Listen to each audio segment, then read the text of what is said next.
What if you could achieve the impossible through your imagination? Everything you see around today was once invisible, but it started from someone's imagination. 17 years ago, which was in 2008, that was the first time I attended my church national youth conference. And one of the sessions that stood out for me was the relationship and marriage session that was anchored by a lanky, tall oratorical preacher. And I asked myself, can I ever stand to minister like this man did? Do you know what?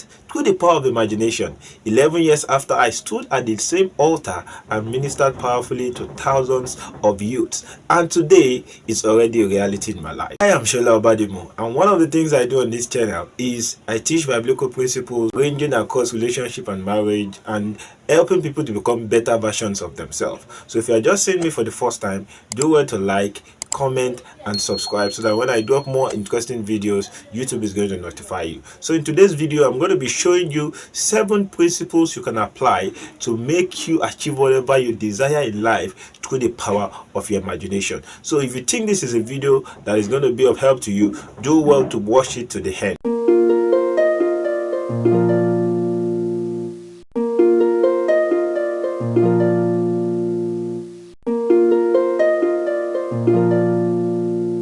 So what is imagination?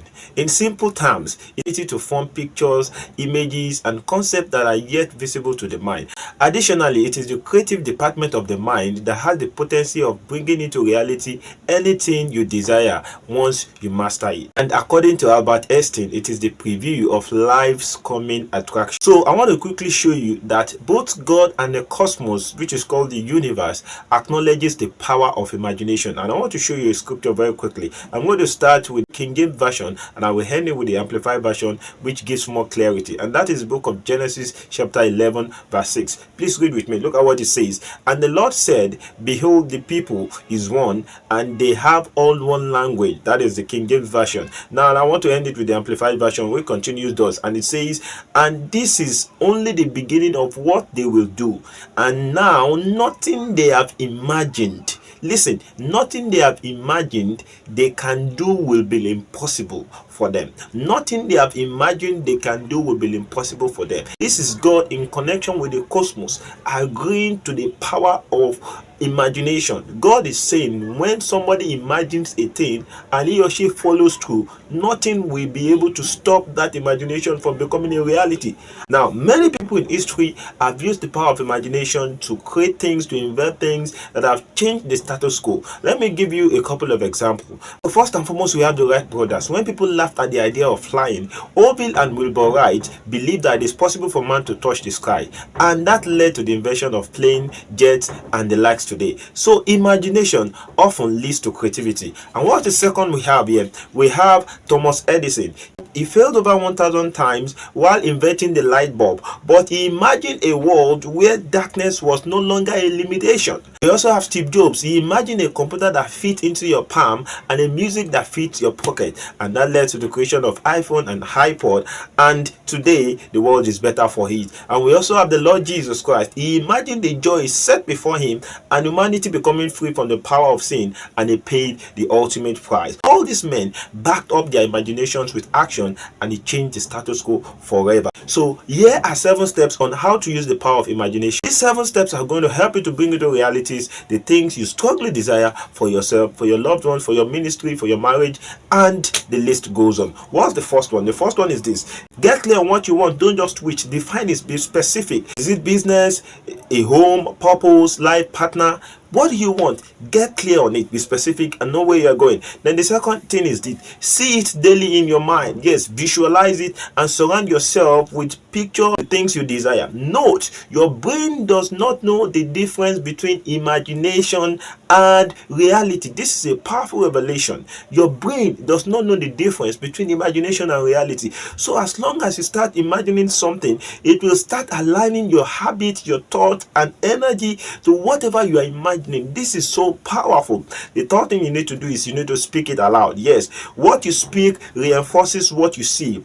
Declare it daily. I see myself debt free. I see myself changing lives. I see my books on shelf. I see myself becoming a global figure. I see myself becoming wealthy. I see myself getting married very soon. I see my business prospering. What do you want to see? Begin to say it loud, and it's going to start happening in your life. And what's the fourth thing? You need to write it down. When it is on paper, it becomes a direction. God told Habakkuk in the book of Habakkuk chapter 2 verse 4, he said, write down the vision, and that whosoever sees it might run with it. Yes, because the vision is for an appointed time, and it's going to speak for itself. And what's the fifth one? Is act on it. Imagination without action is hallucination. Start taking steps, even small ones, because faith without work is dead. And what's the sixth one? Guard your mind. Stay away from toxic people and dream killers. Don't go near people who are going to tell you, come on, you are too ambitious, you are too futuristic. You need to guard your heart. You need to be very careful. Protect your mind from toxic people and work with positive minded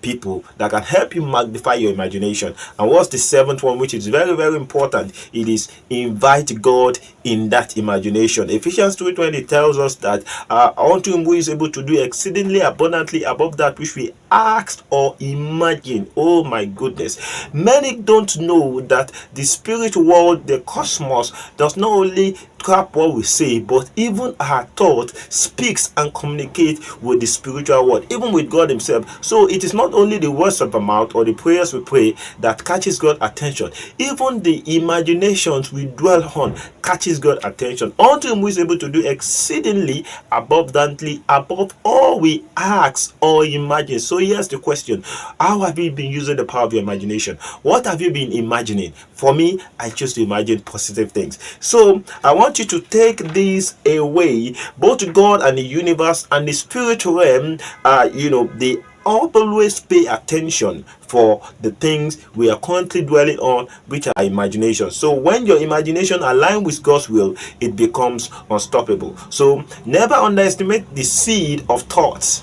Oh my goodness, the future is not something you wait for, it is something you imagine and create. For everything begins in the mind. Never forget this: everything begins in the mind. You must have had this balance which says everything was created twice, first in the mind and then it becomes a reality. So in conclusion, I want you to know that imagination is the womb of creation. What you see within, you will one day hold in your hand. I hope you're saying amen to that. Yes, what you see within, you one day hold in your hand, just as it is for me. Because if you can imagine it, then you can achieve and you can become it. So if you find value in this video, please do well to like and drop a wonderful comment. Let me hear in the comment section, what have you been able to achieve in the past by the power of your imagination, or what are you anticipating to achieve by the power of your imagination? You know, yesterday night I watched here on YouTube of a woman, a doctor, I can't remember her name specifically.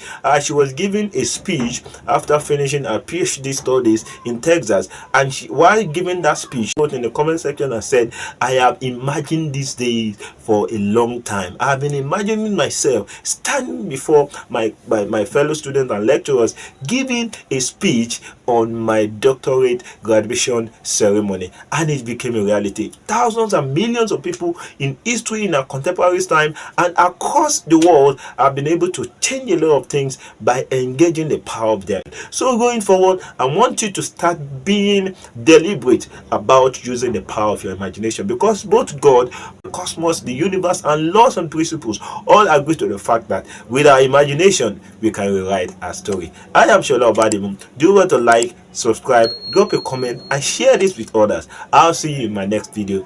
Bye for now.